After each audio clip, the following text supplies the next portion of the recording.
Unforgettable stories out of Western Jamaica from the scrapbooks of Adrian Freighter.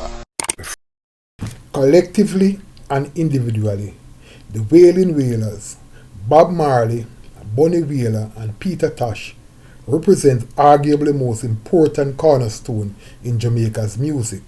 In addition to making an indelible mark on the global stage, the dynamic trio, which could arguably be referred to as Jamaica's Beatles, have basically bucked the trend that no prophet is honored in his own country because all three are bona fide stars in Jamaica's musical history. Interestingly, all three have made an indelible mark on music in Montego Bay. Bob Marley gave a phenomenal performance at Reggae Sunsplash 1979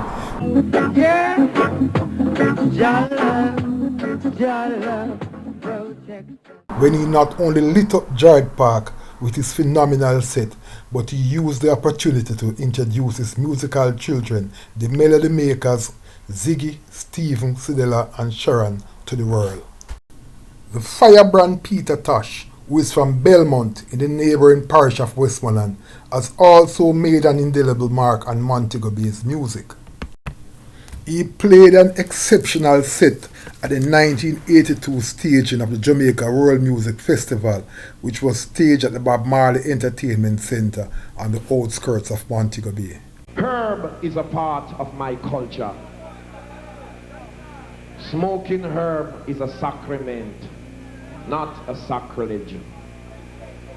In between puffing and a carrot-sized ganja spliff and swirling his sword around the stage, Tosh reeled off enough bad words to intimidate even the most wily Whirlian, as he skillfully mixed music and social commentary.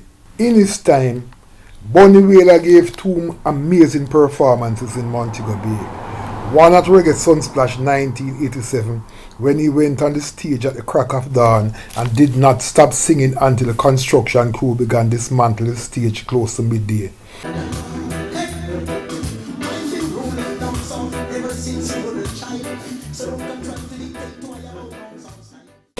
And at the 1992 staging of the Haile Selassie Centenary Concert at the Nature Village Farm in Leith, St. James, where he gave an inspired 3 hours performance that was as mesmerizing as it was stunning. I have watched many tape recordings of Bunny Wailer performing all over the world, but in my humble opinion, that performance at Nature Village Farm was easily his greatest performance of all time.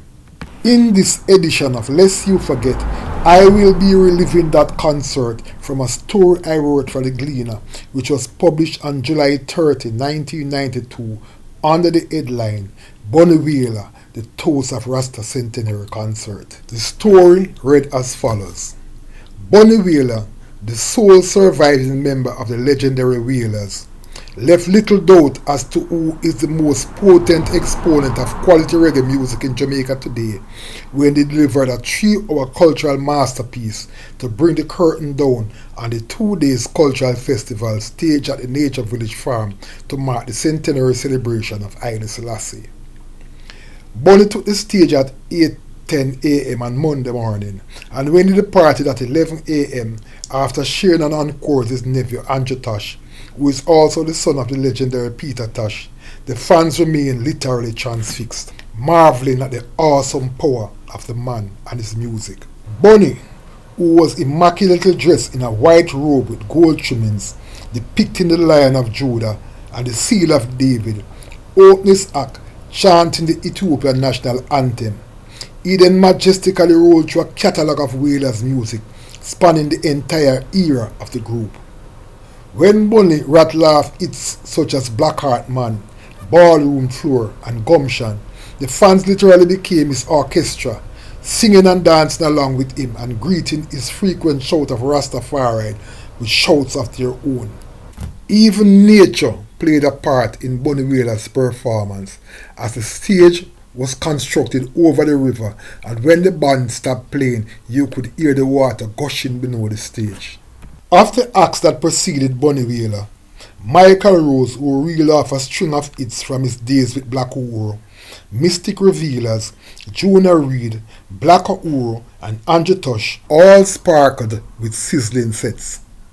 If Day 2 belonged to Bunny Wailer, then Day 1 belonged exclusively to Ras Michael and the Sons of Negus.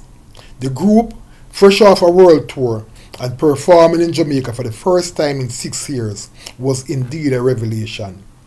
With the pulsating beat of Nyabingi drums flowing sweetly off the fingertips of the drummers, Ras Michael's crisp commanding voice pierced the night and echoed across the valley as he belted out praises to Rastafari.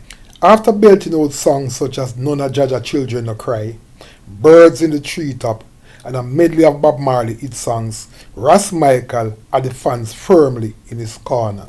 While the honors went to Ras Michael, Montegonian E.T. Webster distinguished himself with a sterling performance.